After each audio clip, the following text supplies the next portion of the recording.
Hey guys, so dito ko ngayon sa Muson, no? Ay, Muson, Sigmore. Ayan guys, sa Muson, Uptown, Jollibee. Yan yung lokal na iglesia ng Muson. May nahuli ako guys, ahas. May nahuli ako guys, oh.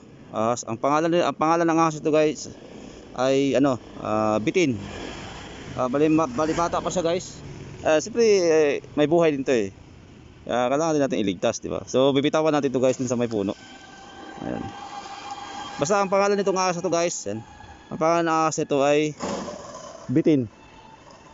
Yan, bitin. Bitin na bitin. Let's go, punta na natin. Yan na. Bibitawan ko dito sa tambayan namin. Ayan, magpakabait ka ha. Huwag ka tatawid-tawid mo basta-basta. Naku, masasagasaan ka talaga dito. Huwag ka nang tumano, basta-basta tumawid, okay? Ayan, ito ko tayo bibitawan. Wait lang. Ito ko tayo bibitawan ha.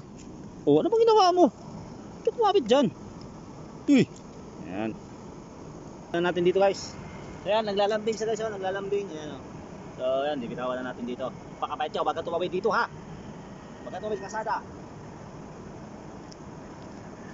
Makinig ka sa akin ha. Dito ka lang. Huwag ka tumawid sa kasada, okay? Oh. Pakabait ka ha. Pakabait ka ha. Dito ka na lang. Hina. Okay. 1, 2, 3. Bye. Guys, bitawan na natin.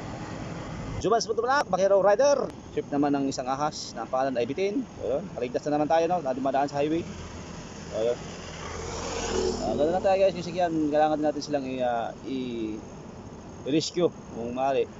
O tinghayaan na pa tawid-tawid sa kalsada. Alam na dito, alam mo naman, maraming mga sakyan. So, kawari kasi. So yun lang, para magkukuha ng mga kaslalo.